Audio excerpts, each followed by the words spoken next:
there. Got it. All right. I just disconnected all the monitors and now we're good to go. Okay, very good. So I'm just gonna chat very briefly about living with Parkinson and ending Parkinson's disease. These are two recent projects that we have been involved with here at the University of Florida. These are just my disclosures. I'm not paid by any independent company. I have published some books. All the royalties go to charity. So if you buy any of the books, the royalties go to a good place. And I work for the Parkinson Foundation as their medical advisor. These are some of my federal grants.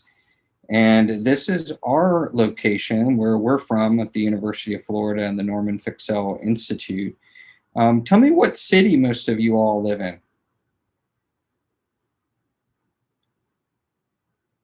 Can you all hear me? Yes, sir. I think we have some people from Brunswick, Georgia, someone from Jacksonville. Okay. Erica, do we have anyone from out in the West Florida area from, say, like Tallahassee or Panama City area? No, I don't think so. Okay, so your area would be, some of you are close to like Jekyll Island, St. Simons and that area, Brunswick area and Jacksonville, so up in North Florida. So you're just a little bit north of us, and any of you that are in the Tallahassee or maybe Southern Alabama region would be just a little bit northwest. We see folks from all over the world, and we have everything all under one roof. So all of the services in one place, and rehabilitation and all the care and all the research and things. And this is just my Twitter handle, and we do put up a blog every month. If you want to read the blog, we get to interview a lot of experts on Parkinson topics, so it's a lot of fun. Okay. Now I'm going to talk a little bit about the two books that have just recently come out. One is called Ending Parkinson's, and the other is called Living with Parkinson. We have done the impossible.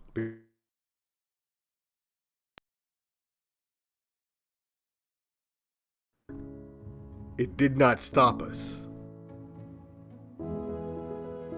Stigma was there. Our brothers and sisters marched on the streets until it wasn't. The challenge inspired us. Together, we rose to the occasion. We fought back. And we will do it again. We will end Parkinson's.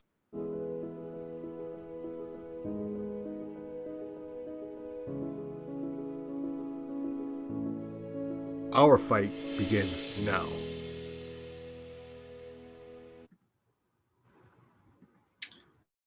Okay. So Parkinson is now recognized by the World Health Organization as being the fastest growing neurological disorder. So it's actually grown faster than Alzheimer's disease or other neurological dysfunctions, which is something that should draw our attention. And when we think about why we should care, well, 1 in 15 people in a lifetime now will end up with Parkinson's. And that's quite a number, and I think one that should draw our attention. And when we were doing research for the book Ending Parkinson's, Ray Dorsey put together these estimates showing that in the 25-year period from 1990 to 2015, Parkinson is going to more than double. In the next 25-year period up to the year 2040, again, more than double. And the total burden of Parkinson is going to stress our healthcare system. And it's also going to push us in programs such as Medicare in the United States and other government-run healthcare programs from throughout the world into billions of dollars, and this could collapse some economies. So the lifespan in humans has actually doubled since 1850, and now we've gone from less than 40 to over 75 years. And lots of people say, well, we have more Parkinson because the lifespan is longer, and the longer you live, the more degeneration you will get. And since we've seen this doubling in lifespan, people have speculated that maybe this increase, this rapid rise in Parkinson, is due to just aging, just the fact that people are living longer. But we know that when we control for that factor in our analysis, we now know that that's not true. It's not just aging. Age is one of the factors and an important factor, but not the only factor. So what are some of the myths about Parkinson? Well, one is it's all due to aging. Another is that it's not treatable, and we know that you can lead a happy life with Parkinson if you're getting the right treatment. And the third is there's nothing that you can do about Parkinson disease risk. And if we think about that third one, I have to tell you that the book Ending Parkinson was originally titled The Parkinson Pandemic, which probably would have sold a few more copies for charity if we had left that title. And the reason that we chose that was we had written a book back in 2013 called 10 Secrets to a Happier Life with Parkinson, and referred to it as a pandemic. And so when we think of a pandemic, we typically think of infectious causes, and as far as we know, Parkinson is non-infectious, but it does exhibit many of the common characteristics. So pandemics extend over large geographical areas. Pandemics tend to migrate, and the burden shifts in response to aging and industrialization. So both of those characteristics match Parkinson. Exponential growth, I showed you some tables that are suggestive that this growth is really quite explosive, so check that box as well. And no one may be immune to the condition. And as we make people live longer, now 1 in 15 will get it. So it has many of the characteristics of a pandemic, which is a word that in Greek, pan means all and demos means people. And so that's where that word came from. So what's the next step for Parkinson's disease? Well, we need to figure out how we're going to try to end this disease. And when we did research for the Ending Parkinson's Disease project, we realized after looking at several different other diseases like HIV and breast cancer and polio, that the secret is in the PACT. Each letter in PACT stands for something. You have to prevent, you have to advocate, you have to be able to care, and you have to be able to develop new treatments. So let's focus in on the P, prevention. And when we think about prevention, we think about things in our environment. What if we changed our exposure to certain pesticides or chemicals? We're also beginning to think about exercise and beginning to think that maybe some of these behavioral things, not just exercise, might be important to preventing or slowing down progression. We know much less about that than the environment. And could certain drugs or certain devices like deep brain stimulation at some point be important in the right circuitry to prevention? But far and away, where we have our greatest immediate opportunity is in the environment. And we know when we spray pesticides into the environment, and the word cide, C-I-D-E, means killer in Latin. And we now know that we should ban specific pesticides and we should ban specific chemicals. And those are strong words. And I wouldn't give you those words unless there were multiple studies over and over the last 20 years that have really shown this. The most common chemical is called paraquat. And paraquat is a pesticide that has the strongest link to the later onset of Parkinson, has been banned in 32 countries. And in the US, it has doubled in the past 10 years. And you can see that doubling here in these gray bars. And also you can see the brown on the map of the United States showing that it is in that agricultural belt in the Midwestern states. But it also has use throughout the US. So it's not just that area. It just happens to be in farming regions. And by the way, farmers get more Parkinson's disease than non-farmers. So you have to ask yourself also with chemical exposures, especially, where do you live? My house, for example, was 11 miles from what's called a Superfund site, where there's a chemical that's a part of a component of Agent Orange. That was the pesticide that was sprayed in Vietnam, so named because it was shipped in orange barrels. And this is called a Superfund site. And actually, there are these sites where the government has agreed that there's been some sort of spill and they need to have a partnership and cooperate in cleaning these chemicals and pesticides out of the environment. There are 23 such sites, for example, in Silicon Valley alone, which is the home of Google and the tech industry. When we think about chemicals, a common chemical that comes in a blue barrel is called trichloroethylene. It's used as a degreaser.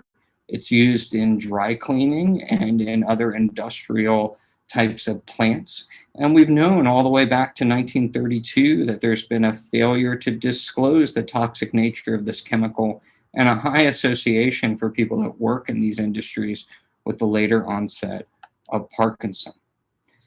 So when we talk about this, we talk about P for prevent, and I told you a little bit about what you can do for prevention in the environment. How about the A in the word PACT? The A is for advocate. And when we were looking at this in the Ending Parkinson's project, we really focused a lot on lessons we learned from other diseases. And I'll tell you about polio, and I'll tell you about HIV. Now here you can see pictured the head of the Infantile Paralysis Foundation sitting in the White House with Franklin Delano Roosevelt holding dimes. This was the birth of the March of Dimes, which had lots of great advocates, including the President of the United States, including many famous people like the comedian Eddie Cantor as one. And having a great advocate in chief can drive a disease and drive the type of awareness and also research dollars that you'll need to bend the curve and to change the trajectory. And it certainly helped and was the deciding factor in polio. When we think about HIV, there have been tremendous advocacy efforts. This is one where they put a gigantic condom on Jesse Helms's house, and they wrote on the condom, a condom to stop unsafe politics. Jesse Helms is deadlier than a virus because he kept voting against their legislation, and this was quite effective. They peacefully occupied the FDA. They put quilts on the National Mall. And all in all, they were able to push to $3 billion a year for polio, which changed its trajectory, or for HIV, which changed its trajectory. So how do we grade our response in Parkinson? Well, you know, I've been doing this for the Parkinson Foundation as their medical advisor since 2006, and we have worked really hard. But it turns out that we still have had a disappointing response. We haven't gotten to that level that we've seen with polio and with HIV. The disease continues to grow unchecked. And so we have a great opportunity in the A, which is advocacy. How about the C? So it's PACT. The C stands for care. We've got to think about what can we do to care for all the folks who have Parkinson now. So this is our newest book called Living with Parkinson's Disease. And we think about Parkinson as not just this old sketch of a man who's hunched over and completely debilitated. We see now men, we see women, we see people with mild disease, we see people on medicines, we see people off medicines, we see folks who have depression and anxiety and so-called non-motor symptoms as well as motor. So we have to change our image of what we think Parkinson is. And this is a picture from Melissa Armstrong, and I wrote an article for JAMA Neurology on this. Now, also, when we think about Parkinson, we have to think about the folks who are living with the disease. And so this is Bob Dean, and his wife had Parkinson, and every chapter in the Living with Parkinson book has a feature of a profile of a person with Parkinson. So I say the end of the Parkinson disease man is really important. And we need to think bigger. And when we think about care, we have to think about looking for a sign. You have to know when to go next. You never know when you're going to get one. And even the most faithless among us are waiting to be proven wrong. And this is the book that was translated into 20 languages. And actually, it's up on Smashwords in multiple languages for free download all over the world. Thousands and thousands of free copies have gone out with this book and the non-English translations that were done but really important to help people to understand what they have and what they don't have, because Parkinson is very different than Alzheimer's, and people can walk out of offices thinking they have Alzheimer's or Lou Gehrig's disease, and this happens a lot, and so it's super important. When we care for folks with Parkinson, we have to appreciate that the right thing at the wrong time is the wrong thing. And when we're recommending all these medicines and all these stimulation therapies and all these things, we have to realize that over time, the single most important factor is timing. Parkinson is a disease of timing in the brain, and that means your medicines and all your therapies need to be given at the right time. So it's less important that you have a purple pill and a yellow pill and a red pill than it is continuing to pay attention to the timing of the pills. This one's a little bit dark, but this is a quote from that 10 Secrets book from Jared Kintz. It says, "I have a favorite cemetery I go to because it's really clean and the doctors and the nurses are all very nice." And we think about this, and we think about how dangerous a hospital can be for a person with Parkinson. And Florence Nightingale said the very first requirement in a hospital is it should do the sick no harm. And so we developed these kits with the Parkinson'S Foundation. We've given out over 100,000 of them free. There's a great free helpline for the Parkinson'S Foundation, 1-800, the number 4, PD info. For those of you that may not know this, there are letters on the keys to your telephone. So 1-800, spell the letters PD for Parkinson's disease and info. And you can get one of these kits. So if you go in the hospital, it has all the information you need to survive and to thrive in that environment, and information you can rip off and give to your docs. Now, exercise and rehabilitation is super important in care. And in Parkinson's, we have to recognize a few things. One is that bad therapy is worse than no therapy. Two is that if you're coughing while you're eating, you might be ingesting particles into your lung. And that needs to be something we teach folks about, because those are preventative issues. So we can prevent that pneumonia from happening. And then bursts of therapy are not ideal. So if you have a stroke and you go in to be treated, you usually get 6 or 8 weeks of physical therapy and you're done. In Parkinson's, we want you to have less therapy up front. We want you to have it spread out through the whole year and have exercise programs. You need to be cueing that brain and continuing the therapy. We have to teach people whether to start medications or not.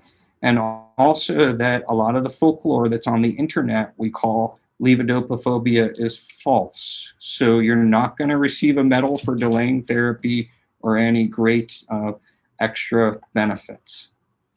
Nutrition and the microbiome is something we're going to be learning more and more about over the next 5 years. We have a center here, a Parkinson Foundation Research Center of Excellence. And I love this quote: "If you don't take care of your body, where you're going to live? Where are you going to live?" It's a great quote. And we're learning that the microbiome that lives in your stomach is connected to your brain. And we're learning that there might be important changes in your diet that could affect your symptoms. Some people think disease progression. I'm not sure about that. And certainly there are certain diets that if you didn't have Parkinson, and let's say you had a bunch of people in your family that had Parkinson or you were at risk to get it, there are certain diets that seems to be associated with a lower risk of Parkinson later in your life. So we don't understand this yet. So we don't have all the answers, but super cool and important area. When we think about neuropsychiatric symptoms, we're thinking about what we call behavioral symptoms like depression and anxiety. And a few of the tips I always say is 1 in 6 people get demoralized. So always talk to the person with Parkinson and to their caregiver. Make sure you don't have demoralization. Remember, depression is treatable and it's the largest unmet hurdle. And that the specific antidepressant that you may be given is less important than seeing the person back every week or 2 until you get the dose right and you get the symptom treated, because it should be treatable. Now, the last part about the PACT is T for treatment or develop treatments, and we do that through research. And in Parkinson, we know that the research is quite underfunded. HIV receives $3 billion a year. mainly because of the advocacy efforts. This $3 billion a year has prevented thousands, if not millions, of people from ever developing HIV. Parkinson's receives less by a factor of 10 or more, actually way more than 10, only 200 million a year. So be 200 million between that and 3 billion. We're just not putting enough research dollars into Parkinson to move the needle. Now, we also know that dopamine replacement therapies are the best treatment for Parkinson. This is Sinemet or carbidopa levodopa, or if you live in Europe or South America, it may be called Matapar. The treatment's over 50 years old, folks, and it doesn't stop disease progression. We do need to continue to fund despite drugs and despite DBS. Now, there are targets that are on the horizon for people who have specific genes. We call that precision medicine. There are new DBS devices, new neuromodulation efforts. There are different drugs and drugs that can be repurposed, like arthritis-like drugs. There are other drugs that we talk about modifying. So we talk about, could you slow the disease progression? So a lot of people talk about cure, the C word, and I'll tell you folks, we're far away from a cure in Parkinson, but if we could slow it down 5 or 10 years, maybe by using some of these antihypertensive drugs or gout drugs or diabetes drugs or even malaria drugs, if we can find drugs that can slow the disease progression, that's going to be extremely important. And although it's a little bit morbid, you could end up dying of something else if you could even spread it out for 10 or 20 years. Now, in terms of deep brain stimulation, Erica was kind enough to give my introduction, which was way too long, but thank you, Erica. And there is a new form of deep brain stimulation we've been working on in the lab for a couple of decades, where we try to understand what is going on in the brain and respond in real time. And so these haven't been made completely available to the public, but these are some of the newer technologies that are coming and some of the things that we've worked on. And it might surprise you to know that vaccines are the tugboats of preventative health. And I think it may be very surprising to know that people are trying vaccine approaches in Parkinson even before COVID-19. And they're trying monoclonal antibodies similar to COVID-19. And they're trying to knock down inflammation in the brain, similar to what's going on in COVID-19. So maybe some of that is going to spill over and help Parkinson. Now, we did do an op-ed in the Daily Beast a few weeks ago, in the Sunday Daily Beast, on what if we sped our efforts up in Parkinson. And I think it's important. And one of the things we key on is we have to be able to measure the disease, not just diagnose it. We're pretty good at diagnosing now. But if we could actually measure how people progress with something like an MRI scan or a blood test, this is an MRI scan developed by David Valancourt and colleagues at the University of Florida, we'll be able to see how quickly the disease progresses when we give different therapies, and we'll be able to reduce the number of people needed to treat in research studies from literally thousands to just hundreds. And this is a study that's just about to start with the National Institutes of Health. So thanks for allowing me to speak. My Twitter handle is @MichaelOkun. Feel free to tweet me or get onto our blog. These are some of the books with the proceeds to charity, and I work for the Parkinson Foundation as well as for the University of Florida in sunny Gainesville. And that is all I have, Erica. So are there any questions? Thank you, Dr. Okun. If y'all have questions, you're more than welcome to just unmute yourself and ask, if that's okay, Dr. Okun. Absolutely. Be my pleasure.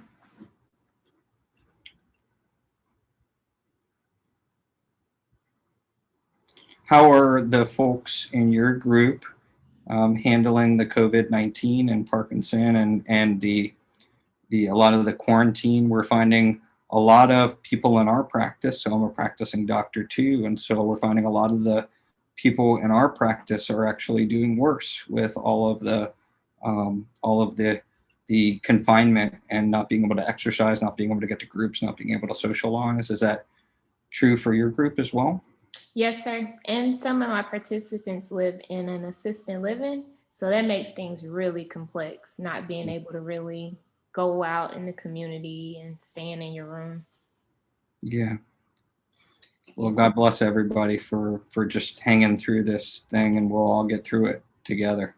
Yes, sir. I do have a question myself, though, Please. about since I am an occupational therapy student, the effectiveness of occupational therapy and physical therapy, maybe pre and post DBS. So occupational therapy in general is, in my opinion, one of the most underrated therapies for Parkinson, and maybe the single most important therapy, because people like me are drug dealers. We give out drugs, right, and things.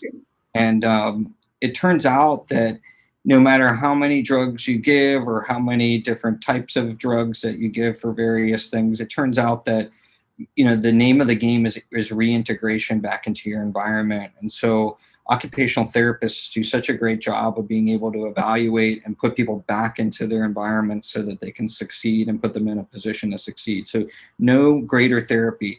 Over the years, we have realized, and we even put this in our guideline that we published in the Journal of the American Medical Association in February of last year. So I guess it's been a year now. Time has flown by. But in that guideline, you'll see we recommend occupational therapy as first line with physical therapy and social work and everything right out the gate, right at the time that you're diagnosed.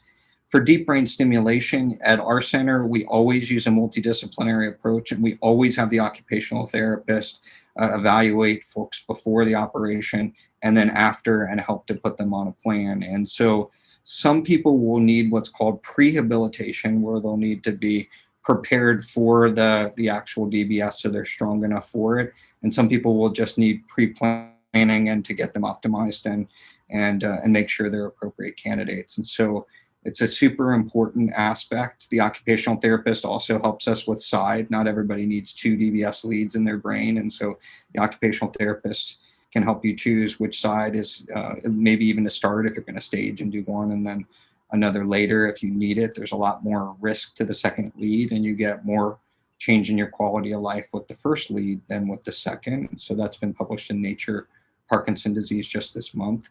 So super important. So I think you got job security, Erica Lyons. Thank you. Hey, Erica, this is Elaine. I have a question. Oh, yes, please share. Okay.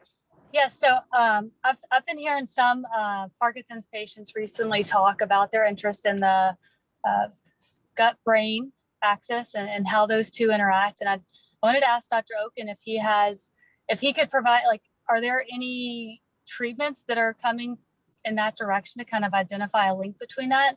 And then the second part of the question is, are there any genetic predispositions that kind of interlink, I guess, the brain and the gut, and how that might be related to Parkinson's disease? Right. So a lot of this is somewhat unknown, but there's some nice research from Caltech in the journal Cell. They have the first major paper in this area a few years ago, looking at how you can wipe out the microbiome in animals and restore the microbiome, and looking at Parkinson's symptoms in Parkinson animals and how that can actually affect the symptoms. And people have talked about transplanting different types of microbiome. It's a little tricky. And so there are animal experiments there. People have also been changing the microbiome. Dr. Ramirez Zamora at our center has a recent study changing the microbiome using partial ketosis, with ketotic supplements. There's a lot of different ways that you can do it. And then I just remind you that when Erica is living every day, she's changing her microbiome. So it's a very difficult area to study, but there's definitely a gut-brain relationship, and there's definitely an inflammation relationship. And we don't understand the difference between biology and mechanism of action and what is actually going on. And even things like smoking change your microbiome. And some people have suggested that maybe that's one of the reasons why smokers get less Parkinson's disease. Now, please don't go out and smoke to try to prevent getting Parkinson, but again, it can have an effect. In terms of the genetic phenotypes, we know even less about those. But we do know, for example, that if you have lactase and things that clear milk and different microbiomes, and this can be also genetic as well. We know that there are certain epidemiologic factors. I'm just going to pick on milk as one that might be associated with the later onset of Parkinson, and it may be linked. Some people have suggested, there's only been a few papers, in the literature, that maybe it's linked to the microbiome, which then might link you to the genetics of what you have in your microbiome, whether you have lactase and how much of it you have. So, I think it's pretty interesting and early days, but the next 5 to 10 years is going to be an explosion of nutrition research. Thank you. All right. I think we got them all, Erica. I think so. Thank you so much, Dr. Okun, for speaking today. I really enjoyed it. I learned a lot. It's my pleasure, and hopefully you'll grow up and help a lot of Parkinson folks, and at the University of Florida can ever be of help to you personally. We're always here, okay? Yes, sir. Thank you so much. All right. Have a great day, and next time we meet, you're not allowed to call me sir. Okay. Right. It's a Southern thing. I can't help it. I understand, but if you want me to come back to your group, you can't call me sir. Okay, I won't call you sir. All right. Fantastic. Have a great day, everyone. Thank you. Take care. Bye. Bye.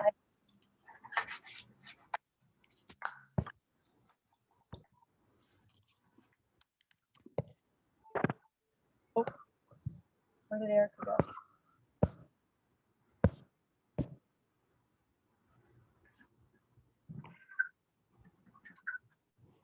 Erica, we're going to do the closing with yes. the positive affirmation. Yes, Dr. Okun, before you leave, can you make me the host again? That's what I'm doing right now. Here you go. You're back. As George Costanza says, she's back, baby. Thank you. Okay. Let me. Well, that was a great talk, huh? It was. I really enjoyed that. Okay, so today I always end the support group with an affirmation of the day, and I just want to tell you all that you are all unique, beautiful souls. And for our upcoming events, we have Dr. Case. He's a chiropractor. He will be speaking on March 4th. And we have Elizabeth Gerdes. She's a physical therapy assistant. She'll actually be doing LSVT Big on March 18th. And then we have Iman Ali, and she'll be speaking on April 29th, and she'll be doing almost like a holistic approach. And she'll be doing crystal sound bowl and like Reiki therapy. Very interesting approach, but I have more to come soon. So I look forward to seeing each and every one of you very soon. And I thank you all for coming today. And I have a question. Erica, do you happen to have the title for Dr. Case's talk next week? I remember he was going to talk about something that was different than what we had heard, and I was really intrigued by it. So I don't know if you have it on hand or if we even have it yet. I thought that might be nice to share with the group. Yeah. So Dr. Case, his is Parkinson'S and Brain Health, a New Approach. Yeah. So I'm excited to hear about that personally because I haven't heard about this yet. We hear a lot of similar stuff. So I'm looking forward to that. Yes, I am too. Thank you all. Thank you, Erica. Thanks, everyone. Thank y'all for joining. I'll see y'all soon. Thanks, Erica. Thank you. Bye. Bye.